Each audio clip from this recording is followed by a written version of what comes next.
Well, good morning, everyone. We thank you for joining us this morning of September 11th Memorial in the second session of our school year's Distinguished Speaker Series. It's a pleasure to see you all and have you all with us this morning. We're also greatly honored to have such an impressive and accomplished individual here with us this morning. Mr. Richard Wilhelm is our guest, who I'll introduce in a few minutes. I know for all of us sitting here today, and in fact for all Americans, September 11, 2001 forever changed our world. Just as December 7th, 1941, Pearl Harbor Day defined a generation, September 11th has indelibly shaped our great nation and our way of life. On that fateful day, thousands of unsuspecting and innocent men, women, and children were attacked, along with our way of life, our freedom, and our democracy. Even today, 14 years later, it's hard to make sense out of this senseless act. And it's fitting that we join together today as a university community in memory of more than 3,000 people who died that day, along with their families and friends, along with a nation that still grieves their loss. At this time, the Air Force Reserve Officer Training Corps will present the colors, followed by the singing of God Bless America by the Trine University Choir, immediately followed by a moment of silence to honor and remember the victims of September 11th, the civilians killed in the attacks, those who gave their lives saving the lives of others, and the members of the armed services who have died in the war against terrorism.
Thank you all. You may be seated.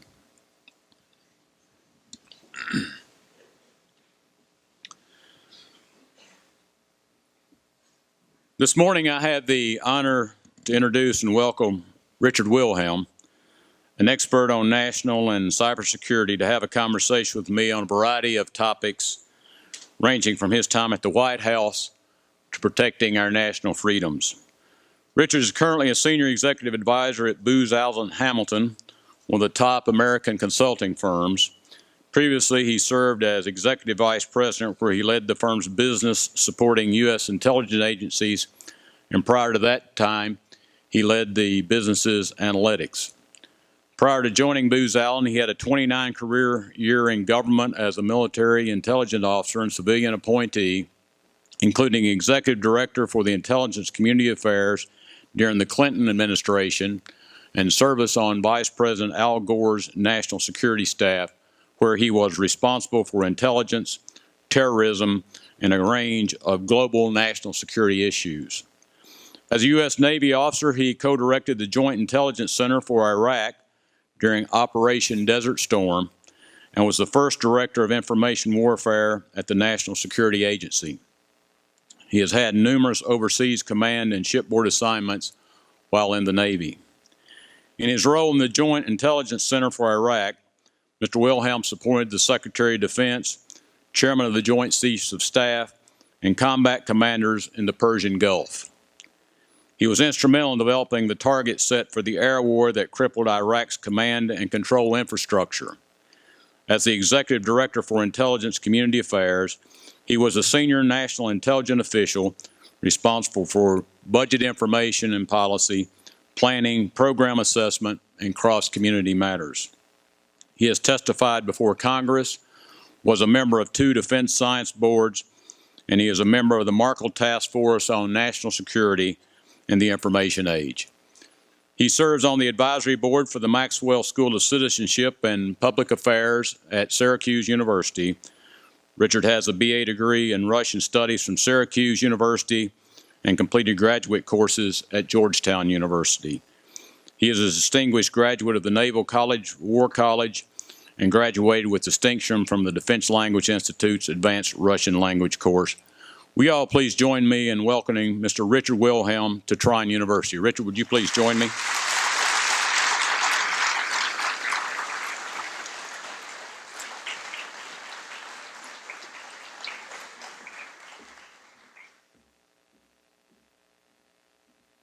Good morning, sir. Thank you. Pleasure to have you. Thank you. Welcome to Trine. We appreciate you taking time to join us on this historic day and certainly look forward to asking some questions and you sharing some information with us, and then hopefully as time permits, opening the microphone up to our audience to allow them to participate in some questions. As we sit here on September 11th, and we all know the world has changed, and every one of us probably today can remember or recall where we're at on that historic moment. Certainly, I can recall that day, having particularly been in Washington myself that day, about a mile from the Pentagon. Left the motel that morning after the first plane had hit and was actually standing in the parking lot and could actually feel the rumble and the earth shake. And within a few minutes, as we all know, fighter jets were in the air, traffic was a mess, cell phones were scrambled. Where were you at on that day, and what do you recall with regard to September 11th? Well, first, before I answer that, first of all, thank you for inviting me here. And I don't get to this part of the country very often. And I was telling Ralph and Sherry Trine last night that about 6 months ago, I wanted to go skiing with my son in Colorado, and so I said to an old Navy buddy of mine, let's drive across the country, because in the Navy we never picked up a ship in Indiana or Kansas or any place like that. So let's find out, because you get stuck inside the Beltway and it's a very different world from the rest of America. So we drove across country and we stayed in a lot of towns just like Angola. And we learned that there's an entirely different America, and we thought we learned a lot, and we, let's say, had a new appreciation for the rest of America, and we thought we had figured out everything and thought everything through. But one thing we didn't think through was we decided to take my wife's car, because it had four-wheel drive, and as you remember, it was very, very cold in February and March. And we thought we'd run into traffic. And the one thing we didn't think through, my wife is very involved in the Hillary campaign, and there was a little sticker on the back of her bumper that said, ready for Hillary. And the thing we discovered is that not everybody in these parts is ready for Hillary. But anyway, on 9/11, I was doing a very ordinary thing. I had just moved, and I had a driver's license that had my old address on it. And every time I wanted to do something, you know, I had to explain, well, it wasn't my real address and everything else. So I decided to go to, I lived in a suburb of Washington at that time in Maryland. I went to the motor vehicle department. And I was getting my license changed so that I wouldn't have this hassle. And I was single at the time, and I was dating a lawyer downtown. I got this call from her saying, you know, planes crashed into the World Trade Center, and this was before the Pentagon thing. And I said, oh, that's ridiculous. I've been in combat. The first reports from the front are never right. And, you know, I'm sitting here, and the motor vehicle department had one of these, I don't know, LED lights that, you know, all the news. And, you know, the only thing I was seeing on it was McDonald's just sold its 16th billionth hamburger. And you know, so I said, couldn't possibly be, or it'd be on the news. And she said, oh, no, it happened. She kept calling me, and then, you know, she said there was a plume coming up from over by the Pentagon, because she was in downtown Washington and she could see it. So it began to dawn on me, and, you know, I ran a business at that time where I had a lot of people who were, I was working at Booz Allen, I'd been there for about 3 years, and I had a number of people who were in the Pentagon and worked there every day. And as it turned out, I lost 3 people that day. They were meeting with a general in the outer ring of the Pentagon, and the nose of the aircraft came right through that room, and we never found any of them. But I spent the majority of that day making sure that all of my people were okay, and as it turned out, 3 of them weren't. Wow, incredible. So since that day, obviously, and with your experience, intelligence, the war on terrorism continues. What steps have we taken since 9/11 that make you feel more secure about where we're at today? And the second part of that would be, what additional steps, in terms of your experience, you feel like still have to be taken to make us a secure nation? Well, I think, you know, first of all, you know, on a scale from being completely unsecure to being perfectly secure, we're never going to get over here. Yeah. I mean, just not possible. But the government today, and the population at large, is, I think, much more conscious of, and that helps. What have we done? I mean, we've created the Department of Homeland Security, which is a predictable reaction of a government bureaucracy. We got to do something. But let me tell you that the formation of the Department of Homeland Security, bringing together 22 different government agencies all with their own cultures, did not go, and is, even to this day, is not going as smoothly as we would wish. But we are better. The intelligence community is far better. I mean, I can't go into a lot of the classified information that I know, but that we are inside many of these terrorist organizations and are tracking them. Do we have perfect knowledge? No, we do not. But let me tell you what's happened in the meantime. Terrorism at the time that I was in the White House, terrorism at the time of the 9/11 attacks, and terrorism today, the terrorist organizations have metastasized, so that there is much more of a variety. There are huge unknowns that still exist, and we have I mean, what George Tenet, who was my boss when I was the executive director of the intelligence community, said, you know, this is a problem that's hiding in plain sight. Yeah. And you can't see it. But we see in the countries of Europe where people who are citizens of those countries are actually existing in terrorist cells surreptitiously in those countries. We have the same thing in our own country.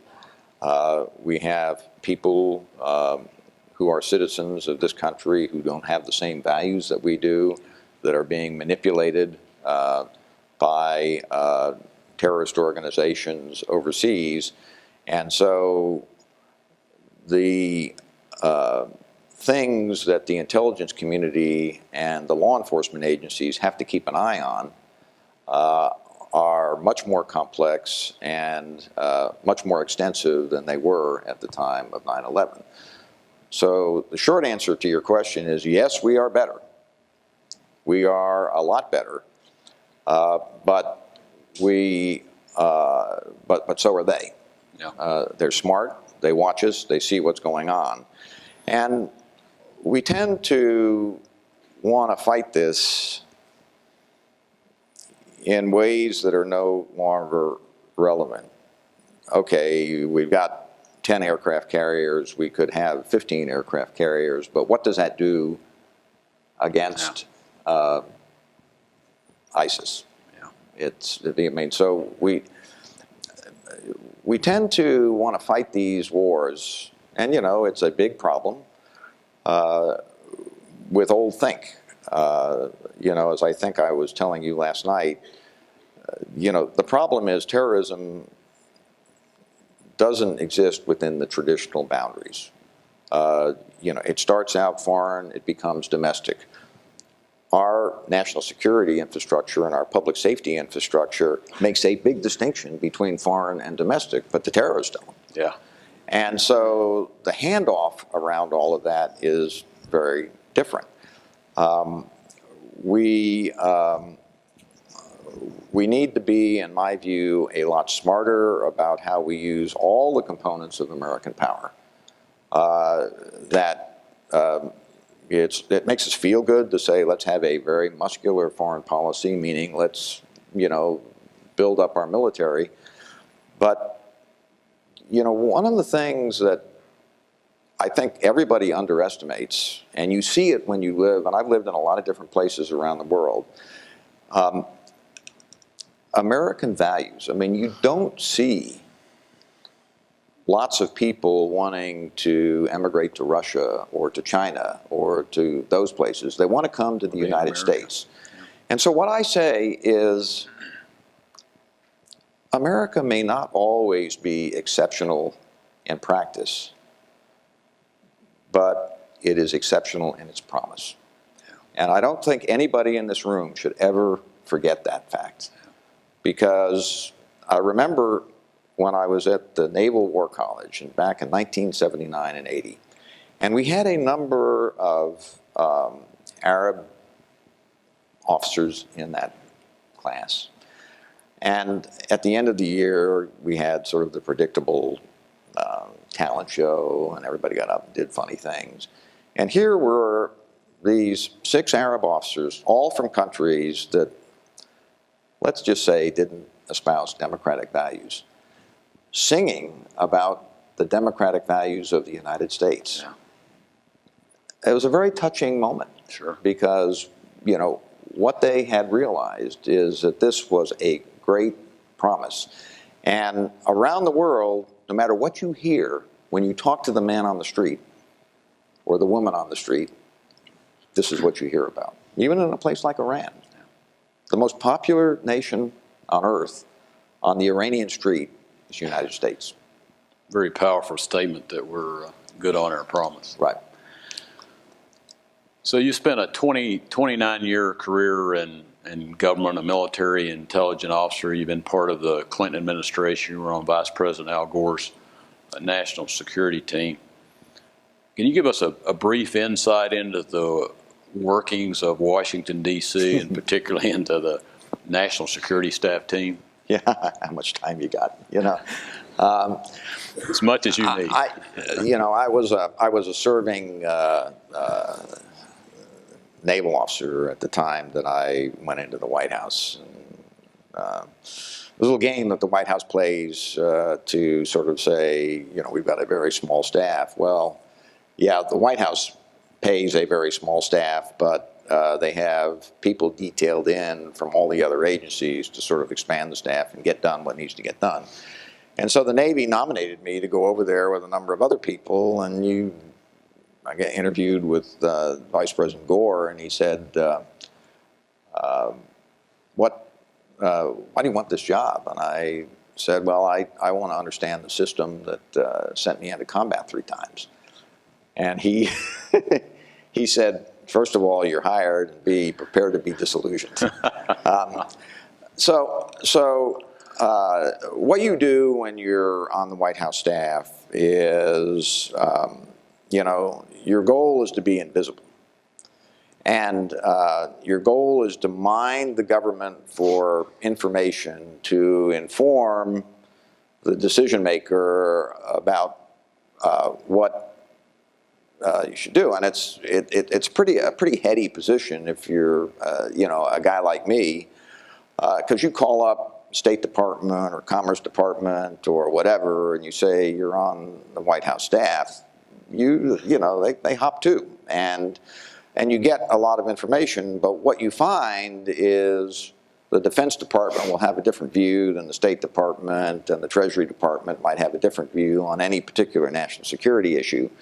And so it's your job to try to synthesize all that and then whisper in the decision maker's ear, but never, ever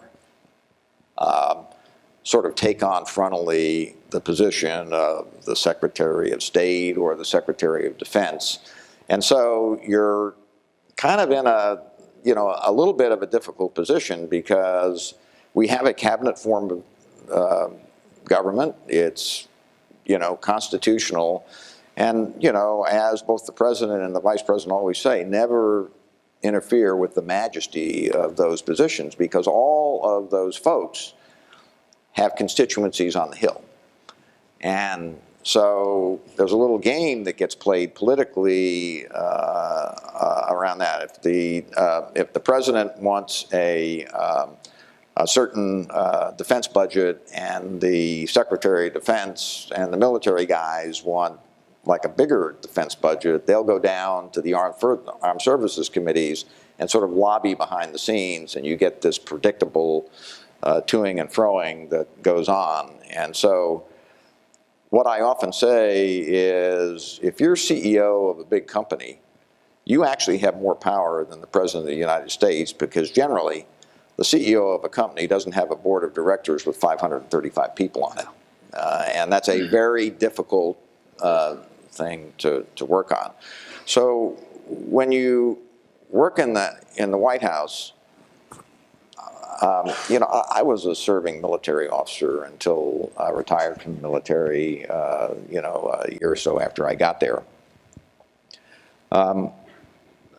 And so most military officers, and I was very apolitical. I had the president is the president. He's commander-in-chief. And so, even if I didn't agree with him, I was expendable. And so I come into the White House with very little political background, but you can't ignore politics when you are in the White House. I mean, you can't do it.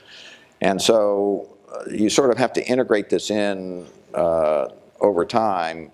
But what you also find out in national security is campaigning is one thing, but actually, your options in national security, particularly on problems that are right before you. Henry Kissinger has this wonderful concept. He says, if you know a problem,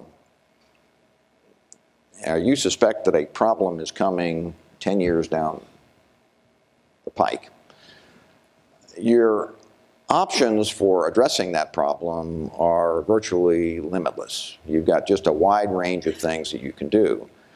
But unfortunately, in our democracy and the way our government is focused, we tend not to do anything at that point in time. We tend to react only when the problem is right on top of us, and then your options for action, no matter what administration you're in, are quite limited. And so let's take a look in the current situation. The current president campaigned on going to close Guantanamo. 8 years later, still open today. So maybe you say, maybe the Bush guys weren't so, off base here. He was going to reset relations with Russia. That hasn't happened. So I could go on and on and on. And, eventually, the statute of limitations runs out a little bit on, I was, dealt a bad hand. And now you've got to sort of stand on your own.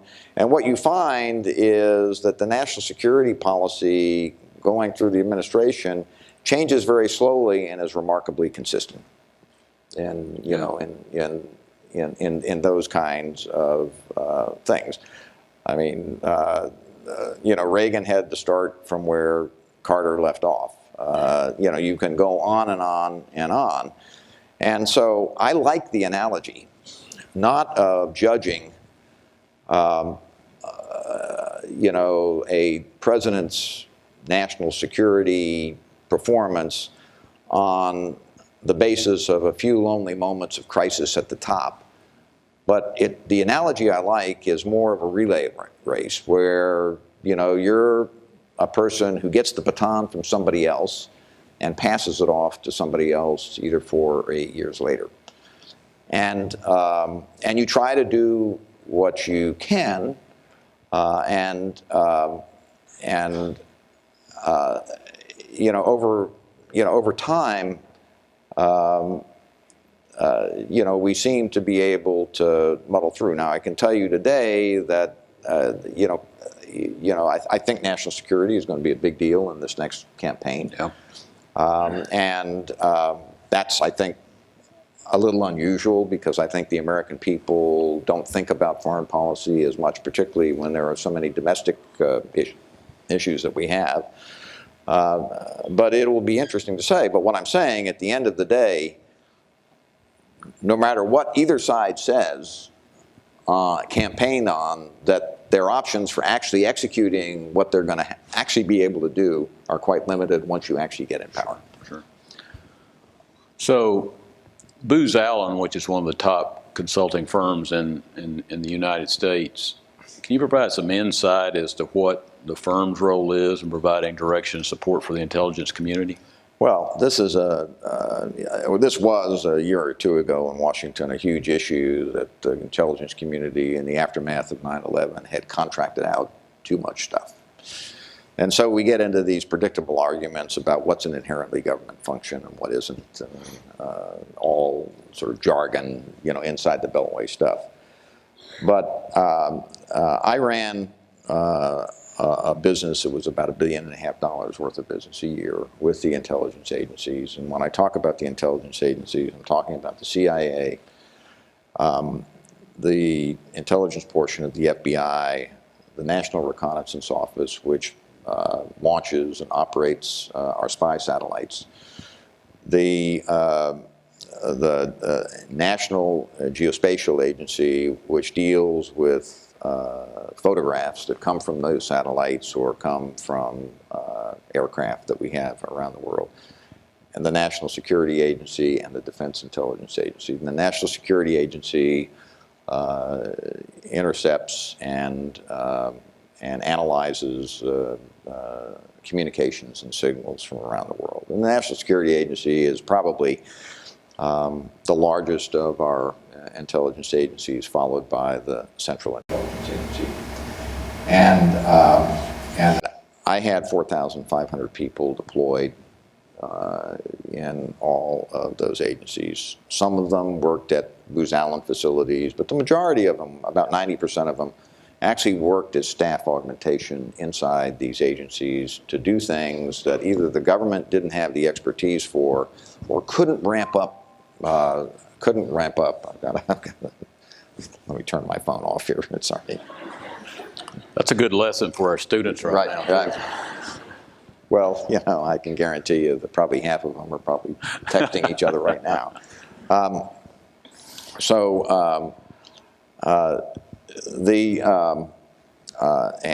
so what kind of people were those? I had linguists. In the aftermath of 9/11, we didn't have enough Arabic or Farsi, or you name it, all of those languages, what we call low-density languages. I had policy people. I had an incredible number of engineers. And I would say that, and I know this is a heavily engineering school, that if there are any engineers in the audience who are very interested in the intelligence community, you will find no more challenging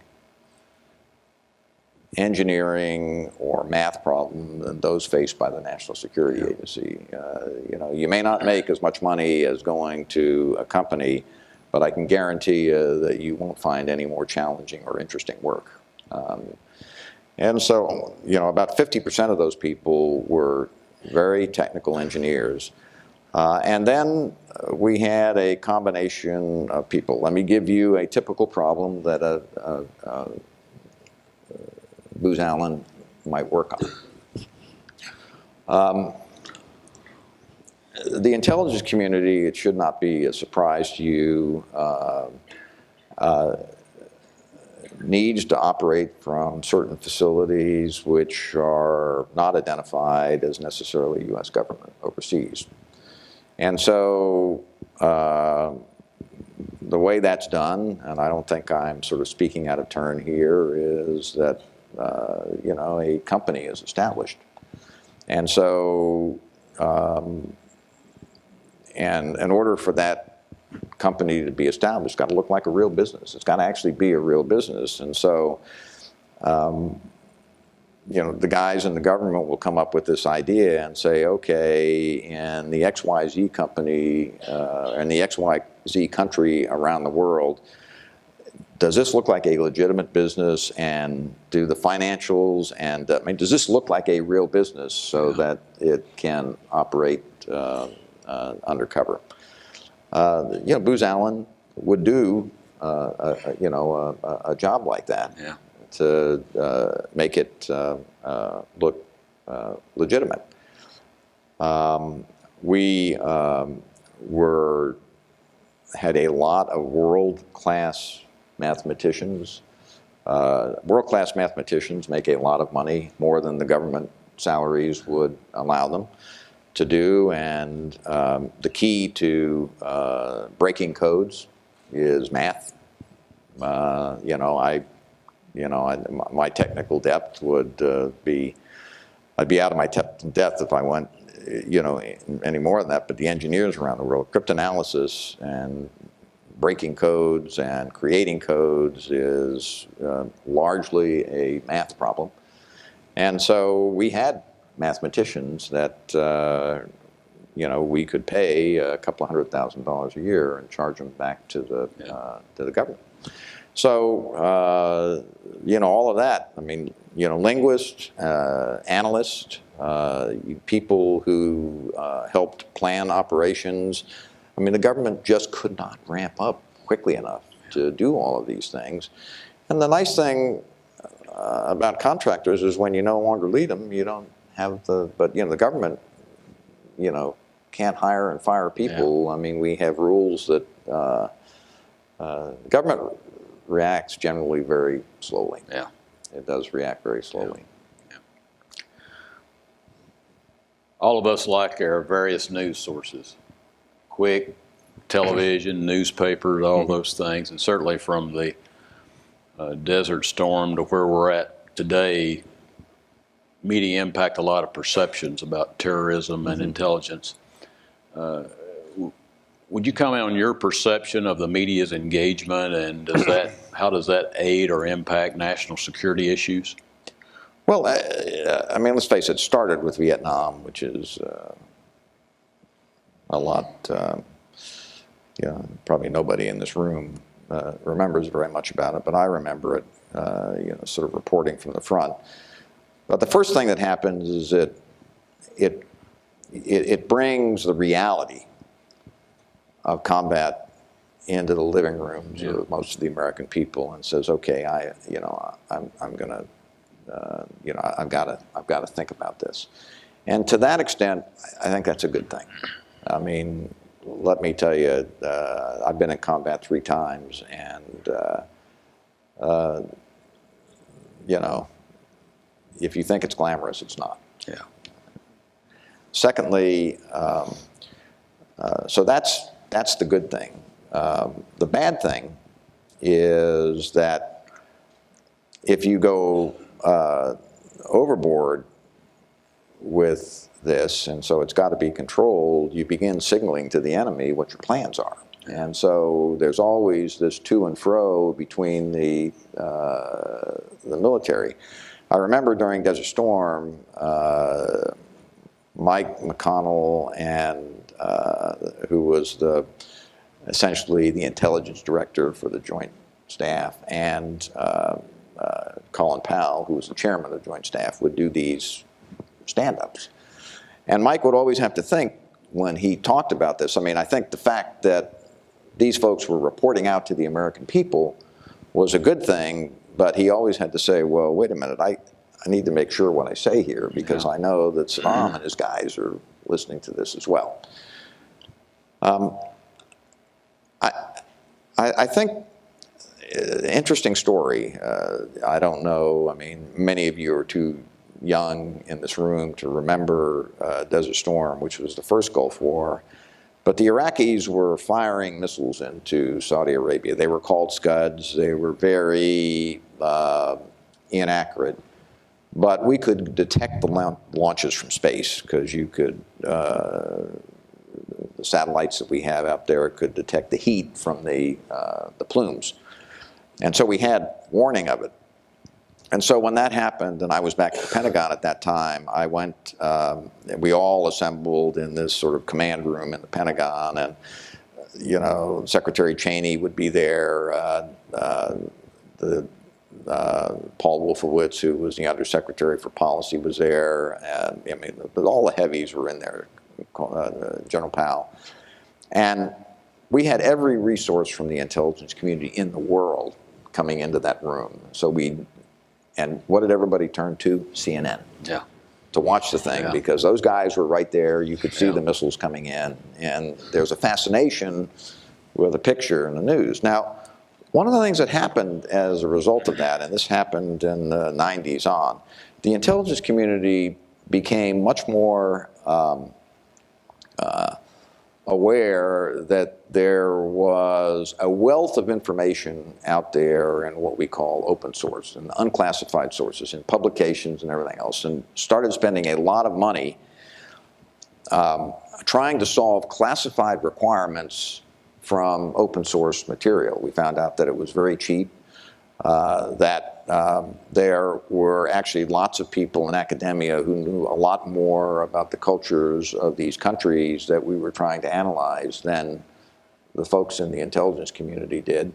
And so all of that was, I think, a result of the awareness that the journalists played in combat. But I think more good than bad came from it. Intelligence officers are not used to talking to the press. Yeah. It was a big deal in a whole bunch of things. They don't want to do it. And I remember testifying before a committee in Congress. And there was not Senator John Kerry, but Bob Kerry, who was a senator from Nebraska. Mm-hmm. And he said to me, he said, Rich, he says, and it was a budget hearing, he said, you guys need to do a lot better job of explaining to the American people the value of all this money we spend on intelligence. And I think he was right about that. Yeah. Because, Americans have sort of this love-hate relationship with intelligence. You don't get great intelligence by hanging around with the Poor Clare nuns. You have to deal with some pretty, some pretty bad people. And so the American people like what they get from intelligence, but some of the dirty business behind the scenes, they, rather not know about it. And what the press does is sort of brings out that side of it, and so that's a little difficult thing to happen. Yeah. I think the intelligence community, and I can be very critical of this because I was very involved in it, hugely mismanaged the public, call it the public diplomacy in the aftermath of the Snowden case, where I think the excessive secrecy about even the existence of these programs worked against what the intelligence community was trying to do in those cases. We censored the mail in World War II. Everybody knew about it. It's a lot easier, and I think the American people sort of trusted its government to, do the right thing here. In the aftermath of 9/11, when some of these programs that were exposed were created, we could have sold the American people on anything. Yeah. And I think, listen, criminals know that law enforcement wiretaps, but they still do it all the time. And I think that it would have been better in retrospect, and my friends in the intelligence community probably will not appreciate me for saying this, but I think that the excessive secrecy around even the existence of these programs, not that you're going to tell them exactly who the targets are or anything else like that, actually worked against us and created an opportunity for a guy like Snowden to expose what was going on. And I think the dialogue around all of that has created more heat than light. And it's, it's become very, not necessarily politicized, but it's an emotional thing. It's an emotional thing. Certainly. In your career, you've had the opportunity to work with some incredible leaders, obviously part of President Bill Clinton's administration. From a leadership perspective to share with our students this morning, I'm sure you got a story or two, but what advice or qualities did you learn from some of these leaders you've worked with that you'd share with our students this morning to make them, or, and for that matter, all of us, more effective leaders? Yeah, I think I think that I was telling a story last night that there's a journalist by the name of Joel Klein who writes for Time magazine, and says he's observed presidents, modern presidents, over 20-year period of time. And he starts with Herbert Walker Bush and goes all the way through the current president. He says, every time I observe a president, I learn another quality of what it takes to be a good president. He says with Herbert Walker Bush, a man, by the way, who I've met and have a profound amount of respect for, because he was the president during Desert Storm. I was in a pretty high-level position and had the opportunity on a couple of occasions to go with General Powell over to brief the president on how things were going. Said I learned in watching him go through his second campaign that you've really got to demonstrate to the American people that you want this thing, he's got burning. And he ran maybe not the best of campaigns. He says, with Bill Clinton, I learned that a president needs to be disciplined. And let me tell you, working in the Clinton White House, I had a firsthand observation post. Meetings never started on time. He didn't have a whole lot of personal discipline, but he was a pretty brilliant guy. With W, I learned that a president really needs to be curious. And because your advisors are always going to try to spin you, and you've really got to be curious about the other point of view. I mean, as a leader, and I got to tell you that Bill Clinton was excellent at this, of surrounding yourself and making sure around the table that you have people with different points of view and you encourage them to mix it up in front of you, because you really learn a lot from that. And then with Obama, he says, I learned that a president's really got to enjoy the political process. And, you know, Obama clearly doesn't enjoy that. He doesn't smooge the hill. He doesn't, you know, because a lot of what, you know, W was great at smoozing. I mean, Bill Clinton said, leading up to the 2000 campaign, he says, watch out for George Bush. He really connects with people. And, you know, Obama's kind of a loner, a little bit of a loner. And so that's not good in a president. So what do I get from all of that? You know, I learned that a president's got to, I mean, a leader's got to kind of wants to be there, you know, the second, and also leaders, in my view, I mean, if the decisions are black and white, somebody else will make those decisions. Every decision that you make as a leader involves something gray. You know, it's not a clear necessarily right or wrong. I think the second thing, you know, got to be reasonably disciplined. You got to third, curious about all the options that are on the table, because if decisions before you are by definition gray, then you want as many views on the table as you possibly can. Yeah. And, you know, the leader has got to demonstrate, hey, there's no harm, no foul in disagreeing with me. Yeah. I mean, that's your safety net. Yeah. That's your safety net. And you know, being reasonably warm and personable counts. You know, it's, you know, you want to, you want to demonstrate that you connect with people at all levels. Yeah, I remember, you know, a session with, and this is a lesson that I took from General Powell. It was after he retired. He was and it was at a hotel, and we had invited him to give a speech there. And, you know, he took the time before his speech to go and talk to every one of the wait staff, you know, on the, you know, on the way out. Yep. So who was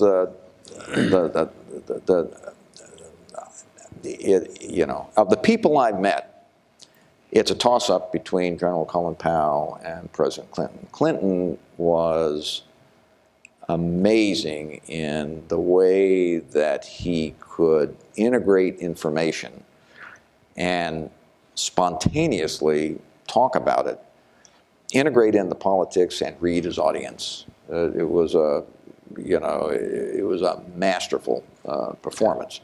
Now, he had many qualities that I wish he didn't have, and,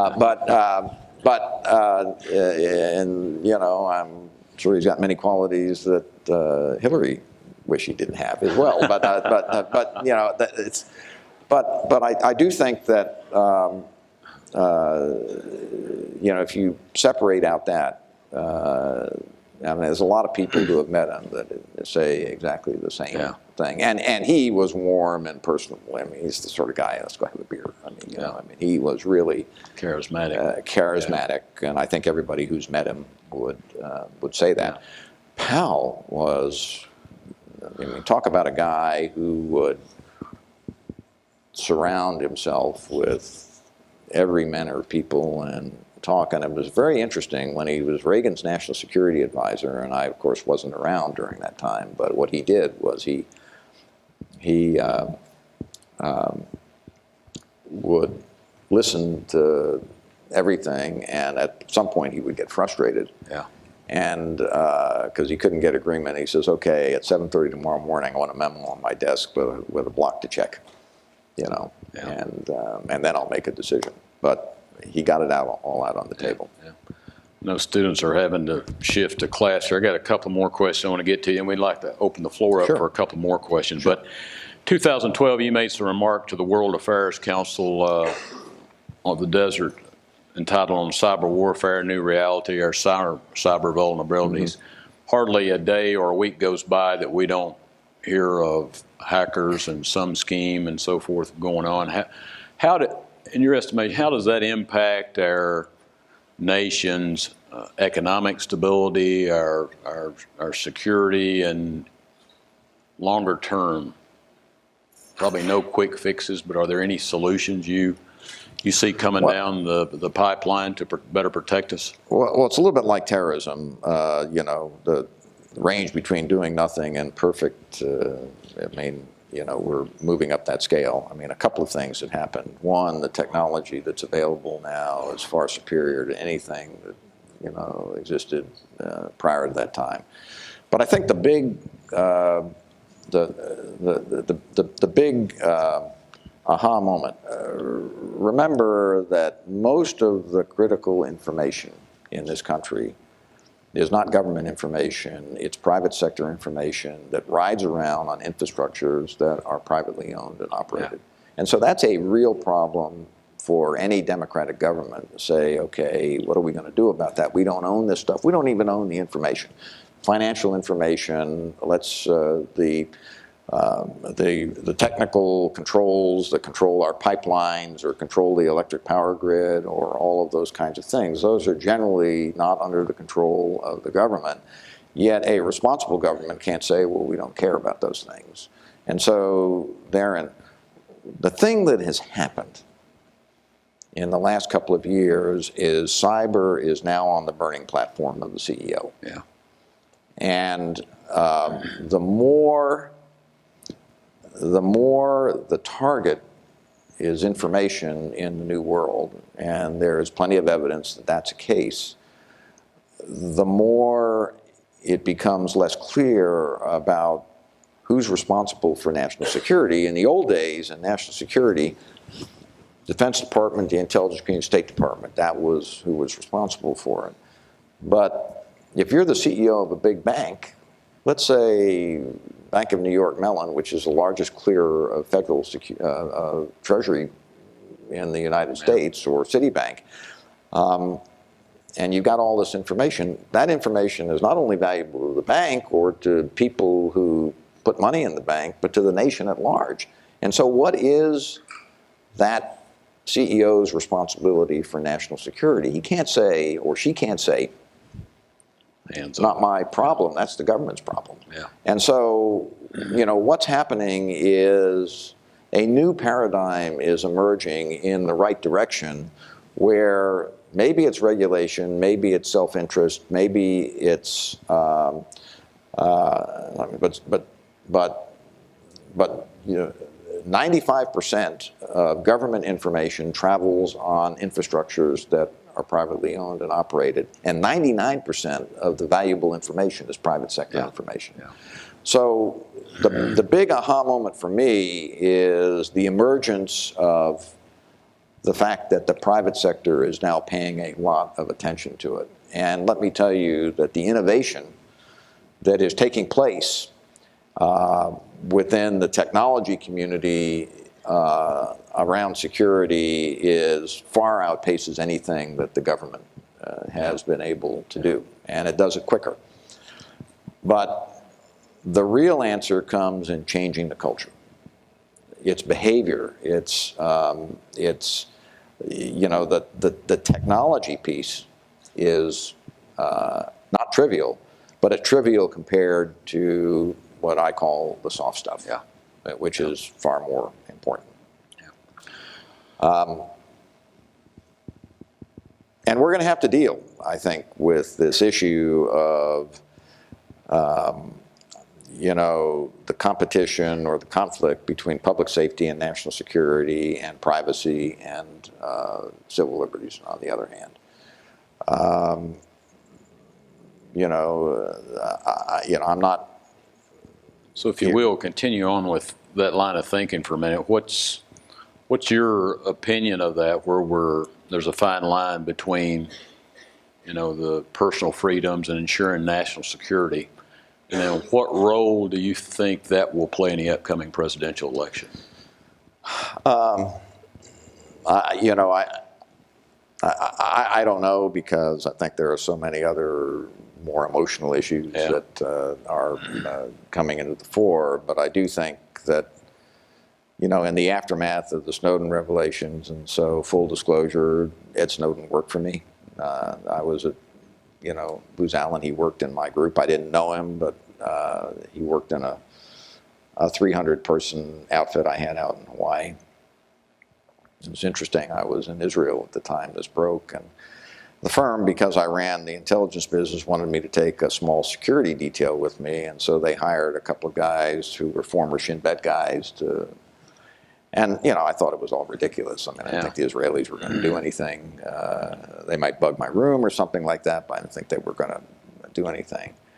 But 2 days after I got there, the story broke. I came home at 11:30 at night. I look at the television. I look at this thing saying Booz Allen. Holy cow! And so these guys sprang into action and made sure that if there was press in the lobby, we were able to get out. So I was very happy to have them. And so about 2 days later, one of these guys said to me, he says, "Oh, he said, we do these things in our country as well, but we don't talk about them the way you do." I said, "Well, we don't really want to talk about them either, but I think the problem with the dialogue around all of this right now is it's very tilted in favor of the government's doing bad things in privacy and civil liberties. It's violating your civil liberties. And it's not a balanced discussion because, I don't care whether anybody thinks Snowden was a traitor or a whistleblower or a hero or a spy. A case could be made for any of those things. Sure. That's not the issue for me. The issue for me are the widest range of issues involved in this very issue you're talking about. So, it's very simple for me.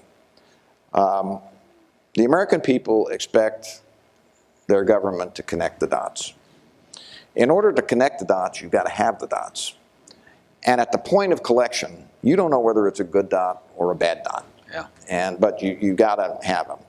Now, so the dialogue really ought to be around protocols about who has access to those dots and under what circumstances, not about collecting them to begin with, because everybody's collecting. If you think the government's collecting stuff, take a look at what Facebook has on you. Take a look at what Google has on you. I mean, you go to a website and you look up, flights to Istanbul, all of a sudden you get, how does that happen? I mean, it's really amazing. So, once you go through the technology issues, how you have to collect, national security and public safety responsibilities, civil liberties, and privacy, and when you talk about civil liberties and privacy, we ought to talk about what the government's doing and what the private sector is doing. And then every American is going to have to make a decision about where they think the balance should be based on all of the issues involved rather than just sort of highlighting just one or two of them. Right. And so I think it's going to be a continuing dialogue. It's a dialogue that needs to happen in a responsible way.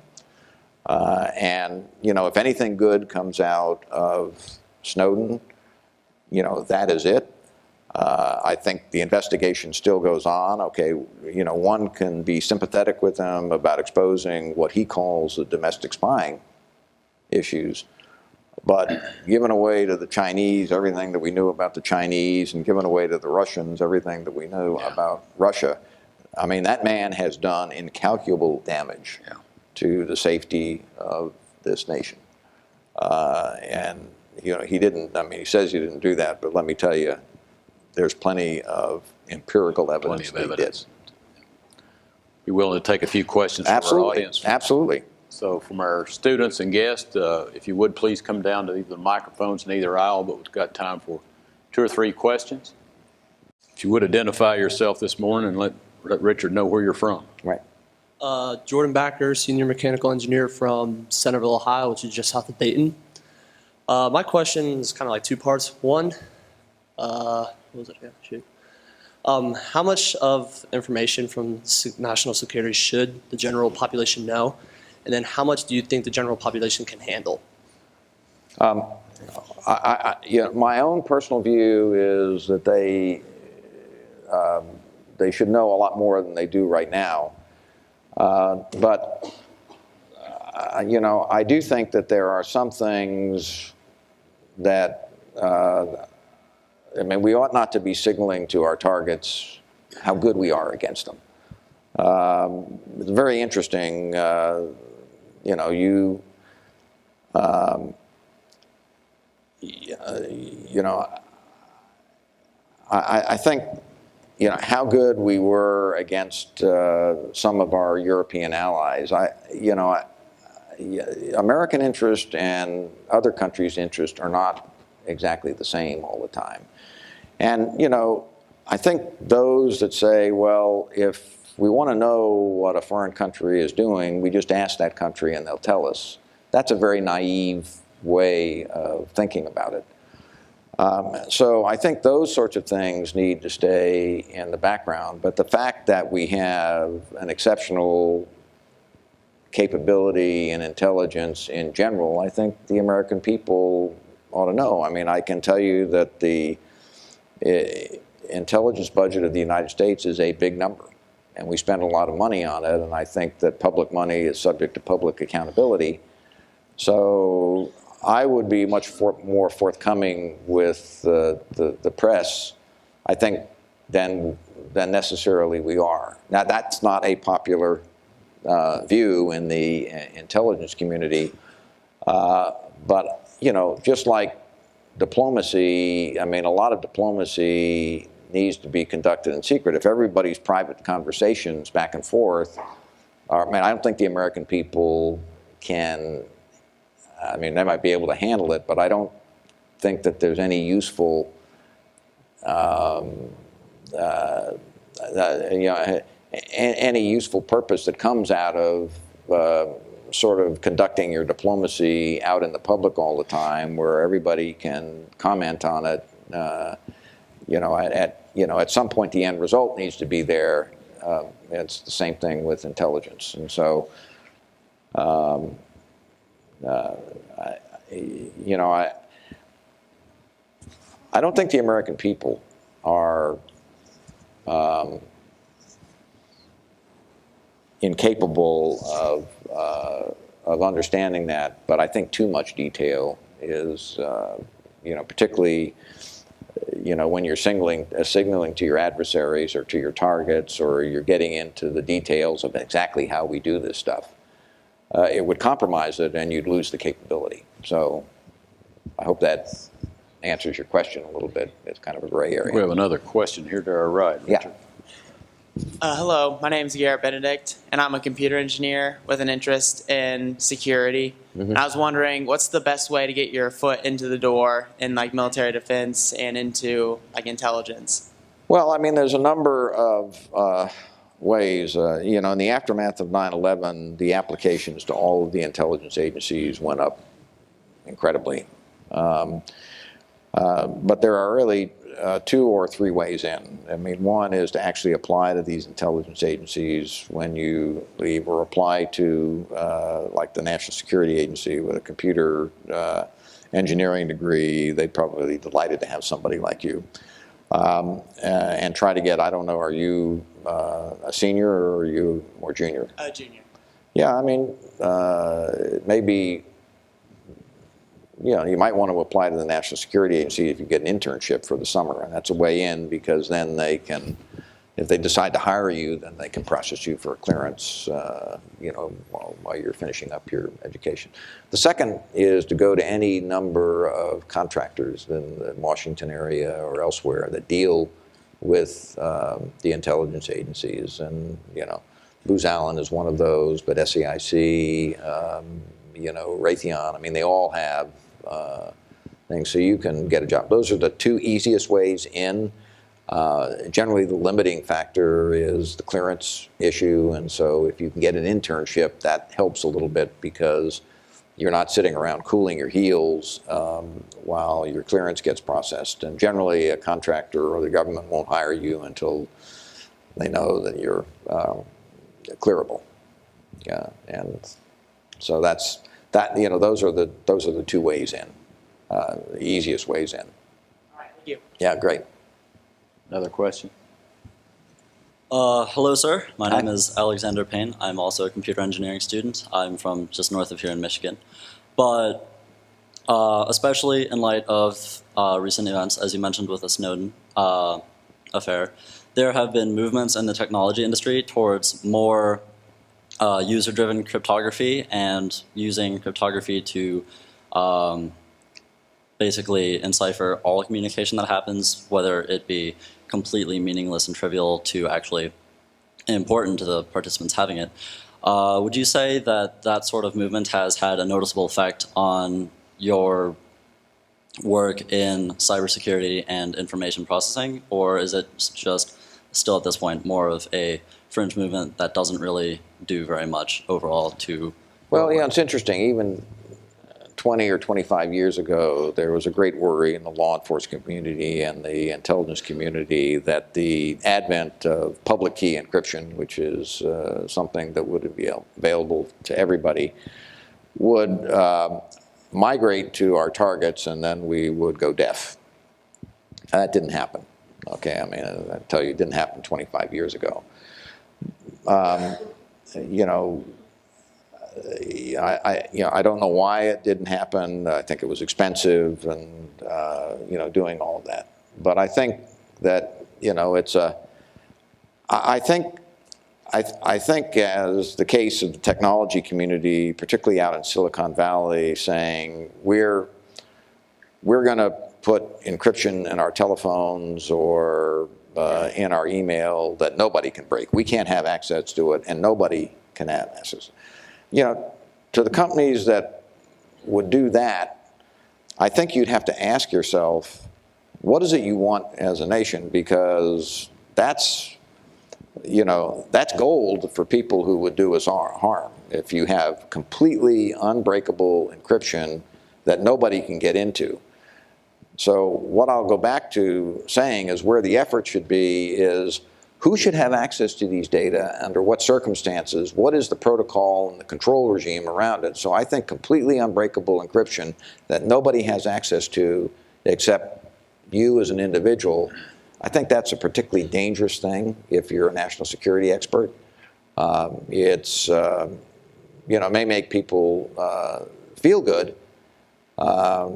because, I mean, the assumption, I think, is that the government's doing bad things with that stuff. Now, if you believe that the government is doing good things and is actually, I mean, one of the reasons that people are so against having government having access is that they don't believe that the government will do what it says it's going to do.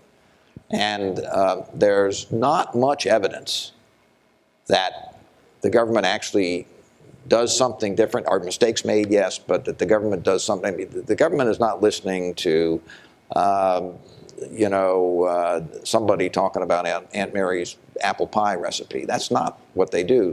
They're, you know, I mean, they don't have time for that kind of stuff. They're out to get the bad guys. And so, you know, when Apple and Google and everybody say they're going to, you know, they're not going to have any access to it, I would ask you to think, if you're a responsible government, whether you really want that to be the case, because that's going to create a haven for people who would do us harm. I mean, that's, I think, short and simple, that's the way I would play that. I think we have time for one more question. I think he's here on our right also. Okay. My name is Danon Fluke. I'm a junior in the same computer engineering classes as the two before me. I was an intern with Exelis and now Harris within the last year, and I worked on a government project which was sidelined because of changes on the Hill where it was kind of tucked away into budgets. And I know you said you were very apolitical, but as an expert, did you ever actually, have you seen a case where a project that you would determine was critical in national safety or intelligence, do those things have to go process through the Hill like that, or are there times where you have been frustrated as part of the machine to see things get sidelined like that or not? Well, yeah, I mean, the answer to that question is it's either 1 million times or 2 million times. Yeah, I see it all the time. All right.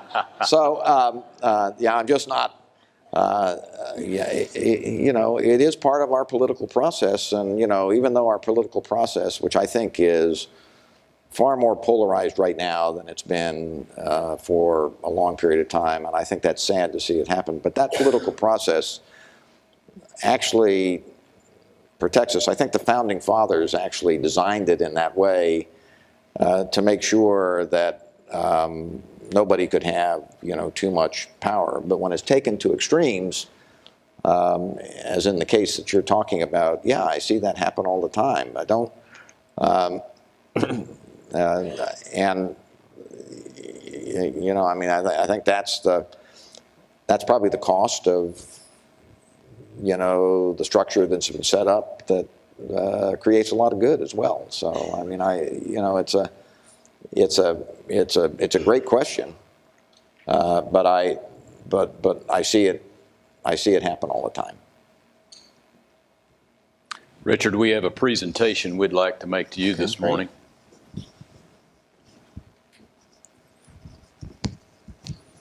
You want me to come over? Or? I'm going to come to you. Okay, all right. We want to thank you for being here with us on such a special wow. occasion this morning, for sharing your time and expertise and Thanks. your background with us. Ladies and gentlemen, Mr. Richard Wilhelm. Thank you. Thank you. Thank you so much. Okay. It's been a joy and a pleasure to have you at Trine University. So thank you Great. very much. And thank all of you Great. for being Great. here this morning. Great being Thank here. you very Thanks. much.